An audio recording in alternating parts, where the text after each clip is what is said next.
Hello दोस्तों, welcome back to again. जैसा कि हम मेंस आंसर राइटिंग का सेशन कर रहे हैं, तो इस पे हमने अभी तक 2 वीडियो बना दी है। ये हमारा मेंस आंसर राइटिंग के लिए थर्ड वीडियो है। इससे जो पिछला वीडियो था वो आपका ज्योग्राफी से रिलेटेड था, तापमान प्रतिलोमन से संबंधित, टेम्परेचर इन्वर्जन से संबंधित। देन अब जो हमारा ये वाला क्वेश्चन है, मतलब जो क्वेश्चन प्लस टॉपिक मान के चलो, ठीक है, क्योंकि हम टॉपिक भी कंप्लीट कर रहे हैं इससे। अंडरस्टूड। अब ये जैसे कि मैंने बताया था पहले कि ये आर्कटिक और अंटार्कटिक में जो आइस मेल्ट हो रही है उससे रिलेटेड एक टॉपिक है। तो इसको कंप्लीट करते हैं, फिर उसके बाद डिस्कस करते हैं थोड़ा और क्या सही कर सकते थे। तो क्वेश्चन है कि आर्कटिक की बर्फ तथा अंटार्कटिका के हिमनदों के पिघलने से पृथ्वी पर मौसम के प्रतिरूप और मानव गतिविधियां किस प्रकार भिन्न भिन्न रूप से प्रभावित होती है, स्पष्ट कीजिए। तो हमें बताना है कि आर्कटिक अंटार्कटिक के हिमनद के पिघलने से पृथ्वी पर क्या, मतलब इसका इफेक्ट पड़ रहा है, ठीक है। तो बिना देरी के सबसे पहले ना हम इंट्रो देखते हैं कि क्या लिखा है मैंने। लगातार जलवायु परिवर्तन के बढ़ते प्रभाव के कारण उच्च अक्षांशों पर बर्फ पर प्रतिकूल प्रभाव देखा जा सकता है। आईपीसीसी की रिपोर्ट के अनुसार बर्फ के पिघलने से इसका प्रभाव मौसम मानव दोनों पर अलग अलग रूप से देखा जा सकता है। तो जो ना, जैसे उस समय मैं बोल रहा था कि हमें रिपोर्ट को कोट करना है, तो मैंने यहाँ पे आईपीसीसी की रिपोर्ट कोट करी है, बट एक गलती ये करी है कि मैंने ये नहीं लिखा है कि जो आईपीसीसी है कौन सी, असेसमेंट रिपोर्ट 6, जो लेटेस्ट रिपोर्ट है वो ये थी। तो मैंने यहाँ पे ये नहीं लिखा है। उसके बाद जो भी है ये तो चलो सही है, ये आईपीसीसी ने कहा है तो सही होगा, बट फिर भी इतना चलता है। बट आईपीसीसी में मेंशन कर दिया, इट्स गुड। और बता दिया कि मैंने कि उच्च अक्षांशों पर बर्फ पर प्रतिकूल प्रभाव कैसे पड़ रहा है जलवायु परिवर्तन से। तो ये इंट्रो हो गया। इसको हम और अच्छा कर सकते थे, बिल्कुल डायरेक्टली हम मतलब एक डाटा लिख सकते थे कि ऐसा हो रहा है, ऐसा हो रहा है, जो भी हो रहा है, ठीक है।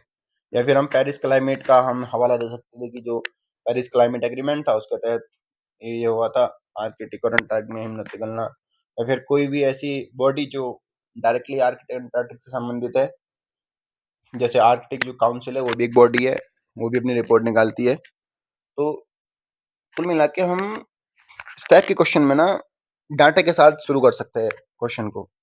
जैसे यहाँ पे मैंने लिखा तो है, बट मैं शायद एग्जैक्टली डाटा लिखना भूल गया। अगर कुछ लिख देता कि इतना डिग्री सेल्सियस टेम्परेचर या फिर कुछ और डाटा, ठीक है, तो वो और ज्यादा अट्रैक्टिव लगता है, ठीक है। बट आईपीसीसी लिखा है, it is more sufficient, but और अच्छा हो सकता था।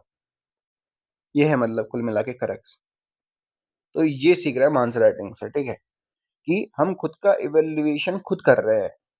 इससे हमें पता चल रहा है कि हम कमियां क्या कर रहे हैं, बस हम लिखते जा रहे हैं, दैट इज नॉट सफिशिएंट। हम कमियां ढूंढ रहे हैं उसमें कि जब हम नेक्स्ट टाइम लिखेंगे तो हम ये चीज नहीं करेंगे, तो नेक्स्ट टाइम जब हम लिखेंगे तो हम एक डाटा तैयार करके रखेंगे, उस डाटा को हम वहां पे यूज करेंगे। क्वेश्चन ऐसे ही आ रहे हैं। अब और क्या क्वेश्चन आएंगे, ठीक है। ये ये पीवाईक्यू है। देन नेक्स्ट, आर्कटिक क्षेत्र की बर्फ पर पिघलने का कारण बता दिया मैंने कि किन, वो कौन से कारण है जिनसे आर्कटिक क्षेत्र में बर्फ पिघल रही है। तो देखिए, सबसे पहले लिखा है कि कमजोर होता एएमओसी, यानी कि जो अटलांटिक मेरीडोनल ओशियन करंट होता है। अब मैं ये एक्सप्लेन अभी नहीं करने आ रहा हूँ कि अटलांटिक मेरीडोनल ओशियन करंट क्या होता है, ठीक है। तो इन शॉर्ट, एक शॉर्ट मतलब बहुत ही आसान लेवल में यहाँ पे थोड़ा देख लेते हैं एक बार। तो ये आपका नॉर्थ अमेरिका है, ये आपका साउथ अमेरिका है, ये आपका अफ्रीका मान के चल लो, ये आपका यूरोप है, ठीक है। तो यहाँ पे ग्रीनलैंड हो गया है। तो ये आपका हमारा अटलांटिक ओशियन है, और ये ऊपर है आर्कटिक। तो अटलांटिक मेरीडोनल एएमओसी जो है, क्या होता है कि जो ये धाराएं हैं समुद्र की, जब सिंक करती है या फिर जब राइज करती है, तो उनका जो पूरा एक सर्किल बनता है वो धाराओं का, कि कैसे वो जो गर्म धाराएं हैं वो आपके लो एल्टीट्यूड से हाई एल्टीट्यूड की तरफ, सॉरी एल्टीट्यूड कह रहा हूँ, हाँ, निम्न अक्षांश से उच्च अक्षांश की तरफ जाती है, और कैसे उच्च अक्षांश से निम्न अक्षांश की तरफ वो ठंडे पानी को लाती है। तो इस टाइप से ना ये अटलांटिक मेridional ओशियन ये काम करता है, यानी कि जो धारा है उसका सतही लेवल से, यानी कि समुद्र के नीचे से स्थानांतरण इस टाइप से, ठीक है। इसको बाकी और डिटेल में जानने के लिए आप लोग इसके ऊपर स्टडी कर सकते हैं, बट अभी मैं इतना ही समझा पा रहा हूँ। बट मेरे को पता है कि एएमओसी क्या होता है। अभी यहाँ पे और मैं डिटेल डिस्कशन करूंगा कि एएमओसी क्या होता है, इसके कैसे इम्पैक्ट पड़ता है, तो वीडियो बहुत लंबी हो जाएगी। बस यहाँ पे मैंने इतना लिख दिया कि एएमओसी जो है ना वो वीक पड़ रहा है, तो जिसके कारण क्या हो रहा है कि आर्कटिक आपका पिघल रहा है, ठीक है। देन अटलांटिक का ज्यादा नमकीन पानी आर्कटिक में जाना, यानी कि आर्कटिक एम्प्लीफिकेशन हो रहा है। अब ये आर्कटिक एम्प्लीफिकेशन, अब इसको भी एक्सप्लेन नहीं करूंगा, बट इन शॉर्ट बहुत ही एक लेमन लैंग्वेज में ये समझ लो कि जो हमारा अटलांटिक का पानी है, यानी कि जितना डेंस वाटर होगा, ठीक है, तो वहाँ पे जो सॉल्टी वाटर है वो जितना ज़्यादा वहाँ पे जाएगा आर्कटिक के पास, तो उतना मेल्ट करेगा वहाँ पे। तो जब जितना मेल्ट करेगा तो वहाँ पे आइस मेल्ट होगी, तो वहाँ से फ्रेश वाटर आएगा, ठीक है। तो और मेल्ट होगा तो इससे आर्कटिक और पिघलने लग जाएगा। जितना टेम्परेचर बढ़ेगा इससे, तो सिंपल सा लॉजिक, जितना टेम्परेचर बढ़ेगा, टेम्परेचर बढ़ा तो आपका जो ओशियन है वहाँ पे सॉल्ट का लेवल बढ़ जाएगा। सॉल्ट का लेवल बढ़ेगा तो पानी जब लो निम्न अक्षांश से उच्च अक्षांश की तरफ जाएगा, तो ऑब्वियसली उसको वो क्या कहते हैं मेल्ट होने में बड़ी भूमिका निभाएगा। तो ये क्लाइमेट चेंज का इनडायरेक्ट इफेक्ट पड़ रहा है, ठीक है। मतलब सीधे तौर पे नहीं, लेकिन इनडायरेक्टली कह सकते हैं इसको। तो ये दो चीज होगी। तो ये वर्ड ना हमें लिखना है यहाँ पे, एएमओसी, आर्कटिक एम्प्लीफिकेशन क्या होता है, मतलब एक्सप्लेन कर देना है कि हाँ ये रीजन है, इनके कारण हो रहा है। तो देखो कितना सही लग रहा है कि इतना मतलब बड़े हैवी हैवी जैसे वर्ड्स है, आर्कटिक एम्प्लीफिकेशन, एएमओसी। तो एग्जामिनर भी खुश हो जाएगा कि हाँ भाई इसको बहुत डीप अंडरस्टैंडिंग पता है, इसको पता है एएमओसी क्या होता है, इसको पता है आर्कटिक एम्प्लीफिकेशन क्या होता है। और यही जो बेसिक रीजन है, हर एक जो न्यूज़पेपर की कटिंग होती है उस पर यही वर्ड्स लिखे होते हैं, due to Arctic amplification, ice melting, AMOC is having weak, इस टाइप से।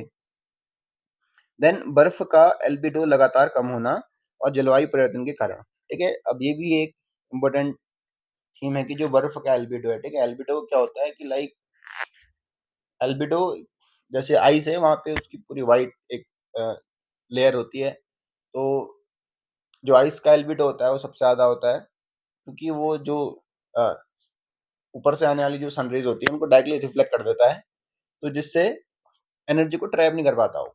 अगर यहीं पे व्हाइट लेयर की जगह ब्लैक लेयर होता तो वो एनर्जी को ट्रैप कर लेता, तो जिससे मेल्ट हो जाती। तो जितना एल्बिडो कम होगा, ठीक है, जितना एल्बिडो कम होगा वो एनर्जी को ट्रैप करेगा, और जितना एल्बिडो ज्यादा होगा, यानी कि व्हाइट लेयर जो हमारी बर्फ की है वो स्ट्रांग होगी, तो एनर्जी ट्रैप नहीं होगी, वो उसको रिफ्लेक्ट कर देगा। तो ये है उस शॉर्ट, ठीक है। देन अब आर्कटिक के बारे में देखते हैं कि यहाँ का पिघलने का कारण क्या है। वैसे तो सेम ही कारण आर्कटिक में भी है, बट थोड़ा सा वहाँ पे थोड़ा मतलब सेम ही ले सकते हैं। मैंने इनको अलग अलग सेपरेट लिख दिया, बट मेरे को एक ही में लिखना चाहिए था। फिर भी पृथ्वी का औसत तापमान बढ़ रहा है, बिल्कुल। जेट स्ट्रीम के कारण गर्म वायु का स्थानांतरण, हाँ ये जो जेट स्ट्रीम है ना इसकी एक महत्वपूर्ण भूमिका निभाती है। अब इसको भी ना समझना थोड़ा मतलब वैसे तो डिफिकल्ट है, बट अगर आप लोग को पता है तो दैट इज गुड कि जेट स्ट्रीम कैसे काम करती है। जेट स्ट्रीम पहली बात तो जो हमारा अपर एटमॉस्फेयर है इसकी एक घटना है। इसमें क्या होता है कि मतलब मैं अभी ये बताऊंगा कि ये जेट स्ट्रीम कैसे आर अंटार्कटिक को इफेक्ट कर रही है, ठीक है। जैसे कि जो हमारा ओजोन लेयर है वो हमारा आपका अंटार्कटिका पे ही है, लाइक। बट हम ये देखते हैं कि जो हमारा नॉर्थन हेमिस्फेयर है, उत्तरी गोलार्ध है, अधिकतर देश जो है ना वो उत्तरी गोलार्ध में है। और जो भी बड़ी बड़ी फैक्ट्रियां हैं जहाँ से हम धुआं निकालते हैं वो भी उत्तरी गोलार्ध में है। तो इसके अकॉर्डिंग तो ये होना चाहिए कि जो आर्कटिक है वो जल्दी मेल्ट होना चाहिए, या वहां पे ओजोन लेयर ज्यादा होना चाहिए। बट नहीं, जो ओजोन लेयर है वो आपका अंटार्कटिका में है, ठीक है। उसके पीछे रीजन यही है, जेट स्ट्रीम है। तो जेट स्ट्रीम क्या करती है कि यहाँ की जो अ, उत्तरी अक्षांश की जो गर्म हवाएं होती है उसको पहुंचा देती है वहां, कहाँ नीचे अ, अंटार्कटिका में। उसका जो एटमॉस्फेयर है वहां बचा देती है। वो किसी कारण पहुंचा देती है, जेट स्ट्रीम के कारण पहुंचा देती है। तो ये आप यूट्यूब में सर्च करो कि जेट स्ट्रीम का इफेक्ट इस टाइप से, तो वो आपको अच्छे से समझा देगा कि हाँ जेट स्ट्रीम वर्क कैसे करती है। ठीक है, बस अभी इतना समझ लो कि ये एक एटमॉस्फेरिक परिघटना है जिसका डायरेक्टली इम्पैक्ट पड़ता है अंटार्कटिका क्षेत्र में। ठीक है, देन नेक्स्ट की मानव द्वारा पर्यटन के रूप में यहाँ प्रवेश करने से तापमान में बदलाव से भी। तो अब देखो जैसे ऐसे ना ह्यूमन एक्सप्लोर कर रहा है चीजों को, तो वो अब इन क्षेत्रों में भी जा रहा है कि जो रिस्ट्रिक्टेड क्षेत्र थे अब ये भी धीरे धीरे खोले जा रहे हैं। तो जितना इंसान वहां जाएगा उतना एनर्जी वहां पे रिलीज होगी, लाइक बहुत सारी एक्टिविटियां होंगी, तो वो भी एक कंडीशन बन जाती है आइस की मेल्ट होने के लिए। देन अब देखते हैं कि इन दोनों का मौसम के प्रतिरूप में पड़ने वाला असर क्या है। तो मैंने लिखा है कि जो पोलर वर्टेक्स होती है उसका कमजोर होना, जिससे वो मियंडरिंग, ये मैंने ना यहाँ पे गलत वर्ड लिख दिया है, मी एंड रेट लिखा है बट यहाँ पे मियंडरिंग होना चाहिए था, मी एंडरिंग, यानी कि जो ऐसे ऐसे होती है ये पोलर वर्टेक्स, ऐसे ऐसे करने को मियंडरिंग कहते हैं, दैट इज कॉल्ड। तो जैसे ये ग्लोब है तो ये होती है मियंडरिंग। ठीक है, तो पोलर वर्टेक्स से क्या होगा कि जब पोलर वर्टेक्स कमजोर होगा तो इससे मियंडरिंग ज्यादा करेंगे। तो जो पोलर वर्टेक्स है मियंडरिंग ज्यादा करेंगे, तो वो मियंडरिंग ज्यादा, अभी तक सपोज करो कि ये पोल है, ओके ये पोल है, ठीक है, ये नॉर्थर्न पोल है। तो अभी तक जो पोलर वर्टेक्स है ये भी, पोलर वर्टेक्स भी एक अपर एटमॉस्फेरिक कंडीशन है, यानी कि उच्च जो, कैसे इसको एक्सप्लेन करेंगे, हाँ जो आपका ऊपरी वायुमंडल है ना उसकी एक परिघटना है जो पोलर वर्टेक्स है। तो ये आपका नॉर्थ पोल है सपोज करो, तो जो अभी तक पोलर वर्टेक्स है वो यहीं पे स्ट्रांग होती है ऐसे नॉर्मल कंडीशन में। जब ये पोलर वर्टेक्स कमजोर हो जाएंगे तो ये नीचे को भी जाएंगे ऐसे ऐसे। ठीक है, तो इसको कहते हैं मेंटरिंग, यानी कि इसका जो दायरा है वो बढ़ जाएगा। जैसे यहाँ पे आपका नॉर्थ अमेरिका है, उसमें कनाडा हो गया, यूएसए हो गया, ठीक है, और यहाँ पे यूरोप के देश हो गए, यहाँ पे ग्रीनलैंड, ब्रिटेन, ये सब वगैरह, नीचे फ्रांस, जर्मनी, ये। तो जब ये कमजोर हो जाएंगे पोलर वर्टेक्स तो ये अपना दायरा नीचे को भी बढ़ाएंगे, तो जिससे क्या होगा कि जो ठंडी हवा है उनके थ्रू वो और नीचे तक जाएगी, तो जिससे वहां पे का जो क्लाइमेट है, वहां पे जो ह्यूमन एक्टिविटी है उस पर असर पड़ेगा। ठीक है, तो इसलिए इसको समझाया, यहाँ पे एक्सप्लेन करने की कोशिश करी है मैंने। तो चलिए इसको आगे बढ़ाते हैं, वीडियो बहुत लंबा हो रहा है और चीजों के बहुत ज्यादा अंदर नहीं घुसना है। तो पोलर वर्टेक्स का कमजोर होना जिससे वो मेंटरिंग ज्यादा करेंगे, तो ऊपरी वायुमंडल में जिससे ध्रुवों का प्रभाव निम्न अक्षांशों तक पड़ेगा। ठीक है, वो मैंने एक्सप्लेन कर दिया कैसे करेगा और पोलर वर्टेक्स क्या होती है। तो मेन तो ये था कि मेरे को इसमें ये दिखाना था कि पोलर वर्टेक्स इसमें एक असर कर रही है। ठीक है, ये इंपॉर्टेंट था, यही दिखाना सबसे जरूरी था। पोलर वर्टेक्स को एक्सप्लेन करना इंपॉर्टेंट नहीं है अभी क्वेश्चन में, क्योंकि क्वेश्चन की डिमांड कुछ और है, इसका प्रभाव पूछ रहा हो। और अनियमित रूप से बर्फ की चट्टानों का पिघलना, टूटना, जिससे समुद्र स्तर बढ़ेगा, ऑब्वियस। गर्म वायु का ध्रुवों तक प्रवेश आसान होने से बादलों का निर्माण, इससे वातावरण चक्र का नकारात्मक प्रभाव पड़ेगा, क्योंकि जितना एटमॉस्फेयर वार्म होगा तो अब धीरे धीरे वहां पे बादल बनेंगे, एवोपरेशन होगा। फिर जब एवोपरेशन होगा तो बादल बनने की एक अच्छी सी कंडीशन तैयार हो जाएगी, तो फिर ध्रुव में भी क्या कहते हैं प्रॉपर बारिश होगी, तो आइस मेल्ट हो जाएगी, सिंपल सा लॉजिक है। तो ये एक्सप्लेन करने की कोशिश करी है। फिर अगला है कि जो वेस्ट विंड ड्रिफ्ट है, यानी कि वे जो वेस्ट विंड ड्रिफ्ट है उसका कमजोर होना, जिसका प्रभाव अंटार्कटिका पर पड़ेगा। ठीक है, तो वेस्ट विंड ड्रिफ्ट अगर कमजोर हो जाएगी तो फिर जो अंटार हाँ सॉरी अंटार्कटिका की जो एक बेल्ट होती है, एक सर्कुलेशन बेल्ट कहते हैं उसको, तो वो वीक पड़ेगी, तो इससे जो ओशन करंट है उन पे प्रभाव पड़ेगा। अगर वेस्ट विंड ड्रिफ्ट वीक होगी तो ओशन करंट जो होती है, जैसे cold cold ocean current, warm ocean current, तो ये वीक होंगी। जब ये वीक होंगे तो पूरा जो मतलब सर्किल है वो सब उल्टा हो जाएगा। जैसे आपका अटाकामा जो डेजर्ट है, वहाँ पे जो हम्बोल्ट आपकी कोल्ड करंट बहती है, ठीक है, तो जिसके कारण वहाँ पे आपका एक डेजर्ट बनता है। ठीक है, और अगर यहीं पे वार्म ओशन करंट बहेगी, तो ये फिर आपका जो अल नीनो है उसके लिए एक सुटेबल कंडीशन बना देता है। तो ये सब चीजें ना मतलब अनएक्सपेक्टेड चीजें होने लगेंगी। तो दैट्स वाई कि वेस्ट विंड ड्रिफ्ट का कमजोर होना इसका कैसे पूरी जो ओशन करंट है उस पर प्रभाव डाल सकता है। ठीक है, तो मैं ना यहाँ पे मैंने एक गलती करी है इस वाले टॉपिक में। वो गलती ये है कि मैंने डायग्राम नहीं बनाया है।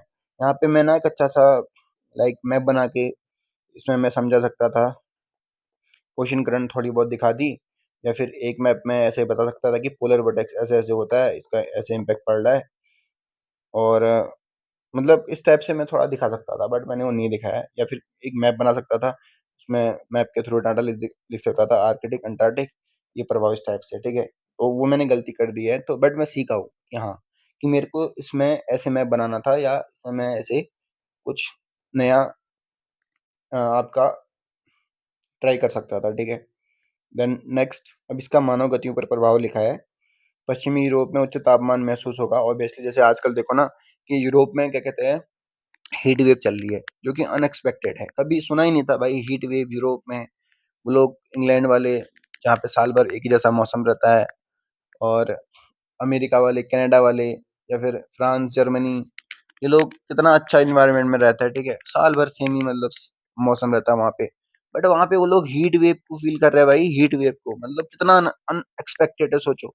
जबकि ये लोग हाई लैटिट्यूड के आसपास रहते हैं, उच्च अक्षांशों के आसपास रहता है, जहाँ पे एकदम बहुत ही अद्भुत और बहुत ही शुद्ध और बहुत ही अच्छा वातावरण रहता है पूरे साल भर। तो अब वहाँ पे ये लोग हीट वेव फील कर रहे हैं, तो सोचो कितना नेगेटिव इम्पैक्ट पड़ रहा है। तो यही तो है उसी का। तो यहाँ पे ना मैंने एग्जाम्पल लिखना भूल गया, मैंने एक और गलती कर दी। यहाँ पे मैं लिख सकता था कि हाल ही में क्या कहते हैं, यूरोप में हीट वेव का उच्च स्तर पर जाना, या आज तक का रिकॉर्ड तोड़ना, ये इस टाइप से ये सब लिख सकता था, बट नहीं लिखा है। तो ऐसे यहाँ पे ना हमें एग्जाम्पल कोट करने हैं करंट अफेयर वाले भी। ठीक है, बट मैंने लिखा है यहाँ पे। देन तटों पर चक्रवातों का स्तर बढ़ेगा और इनकी पुनरावृत्ति होगी, तो जानमाल का खतरा। अब क्या होगा कि कहाँ कहाँ पहुंचे थे, एक मिनट। हाँ, हाँ, अब अगर जो सी सरफेस है वो गर्म होगा, तो चक्रवातों के लिए तो गर्म पानी बहुत ही बेस्ट माना जाता है। तो दैट्स वाई कि जितना सी सरफेस गर्म होगा उतना चक्रवात का स्तर बढ़ेगा, चक्रवात का स्तर बढ़ेगा तो उनकी पुनरावृत्ति बढ़ेगी, पुनरावृत्ति बढ़ेगी तो उसका डायरेक्ट इफेक्ट हमारे जो जान माल है उस पर पड़ेगा। ठीक है, ह्यूमन एक्टिविटीज पे, या वो जब चक्रवात टकराएंगे क्या कहते हैं हमारे महाद्वीपों से, जहाँ पे भी इंसान निवास करता है, तो उसका डायरेक्ट इम्पैक्ट पड़ेगा। देन नेक्स्ट, बर्फी की चादर पिघलने से जो परमाफ्रॉस्ट है उस पर प्रभाव। परमाफ्रॉस्ट मतलब कि क्या है, लाइक जैसे जो बर्फ की चादर होती है उसके नीचे आपका क्या कहते हैं कार्बन या मीथेन ये सब ट्रैप रहती है। तो जितना ज्यादा बर्फ पिघलते रहेगी तो जो नीचे की जो ट्रैप वाली चीज है वो बाहर निकलेंगी। जैसे वहां पे से ना बहुत सारे क्या कहते हैं ऐसे बैक्टीरियाज भी है जो अभी भी उसके नीचे दबे पड़े हैं। ठीक है, तो मे बी कुछ ऐसे बैक्टीरिया होंगे जो पूरी हमारी ह्यूमन जनरेशन को खत्म कर सकता है। तो हम जितना ज्यादा अपना एटमॉस्फेयर खराब कर रहे हैं, टेम्परेचर उससे खराब होगा, उससे क्लाइमेट चेंज होगा, तो उससे ये सब चीजें घटनाएं देखने को मिलेंगी, जैसे परमाफ्रॉस्ट जैसी घटनाएं। ठीक है, जैसे इसमें लिखा है कि मैंने यहाँ पे एक्सप्लेन भी करा है कि सालों से दबी मीथेन कार्बन को बर्फ के पिघलने से बाहर निकलने में मदद, जो एक बड़ा खतरा बनेगा। स्वास्थ्य संबंधी दुष्प्रभाव, बैक्टीरिया का बाहर आने से बीमारियों का फैलना, बर्फ पिघलने से उत्तरी अटलांटिक से होते हुए आर्कटिक के चारों ओर, सॉरी यहाँ पे एक चीज गलत लिख दी मैंने, ये अटलांटिक तो दक्षिण में है ना, देखो ना ये गलती मिली। तो दक्षिण अटलांटिक से होते हुए आर्कटिक के चारों ओर,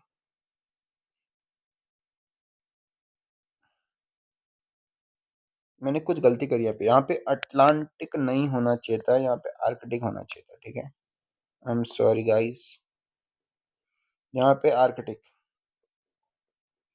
क्योंकि जो ऊपरी का आपका ऊपर आर्कटिक है ना जहाँ पे रसिया ये देश है। तो अब जैसे अभी ना पूरा जो ट्रेड है वो वर्ल्ड का, वो आपका स्विच रूट से होते हुए, गल्फ ऑफ हॉर्मुज से होते हुए, नीचे आपका इंडियन ओशन से होते हुए, मलक्का स्टेट से जाते हुए ऐसे होता है।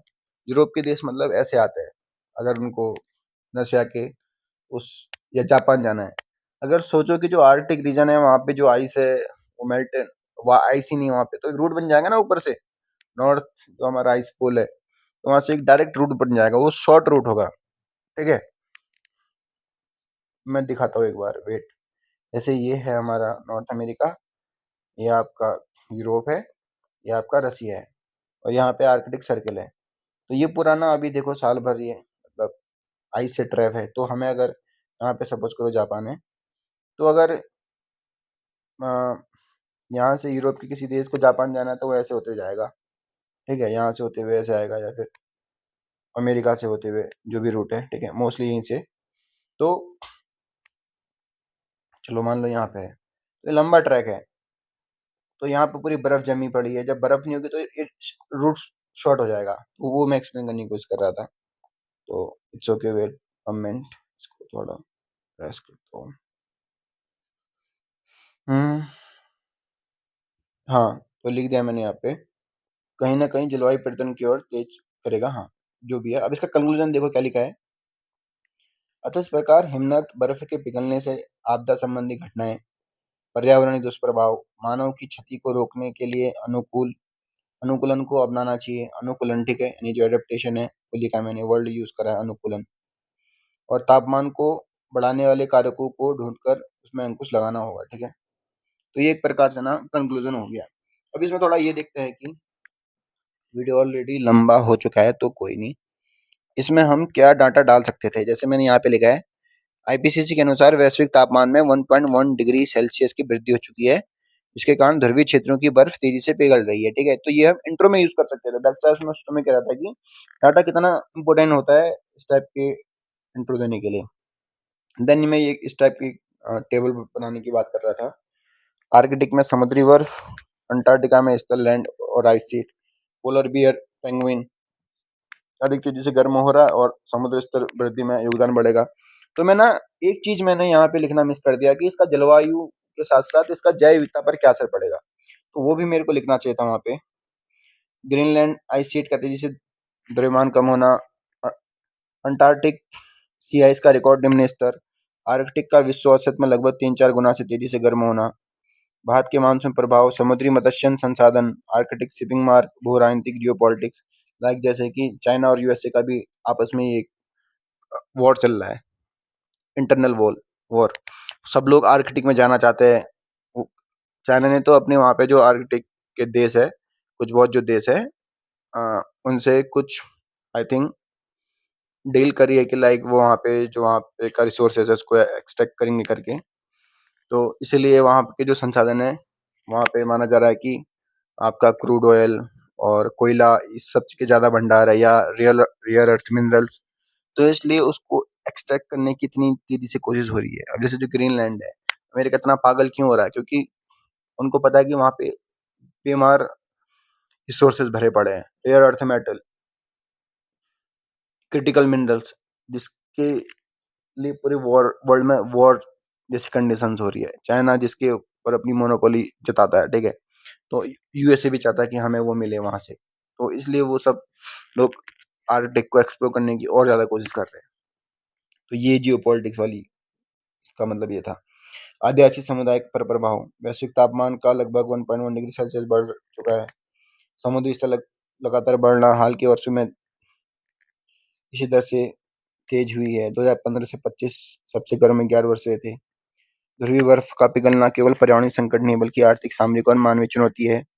Paris agreement, green house gas में कमी, जलवायु अनुकूलन, एडेप्टेशन, वैश्विक सहयोग के माध्यम से इसका दीर्घकालिक समाधान निकाला जा सकता है। ठीक है, तो कुल मिला के ये थोड़े बहुत मतलब मैंने बताया कि इसमें हम क्या और ऐड कर सकते थे। इट्स ओके, मैंने सब कुछ यूज करा है मैक्सिमम, कि ना जो इम्पोर्टेंट टर्मोलॉजी थी वो तो मैंने यूज करी। मैं आपको दोबारा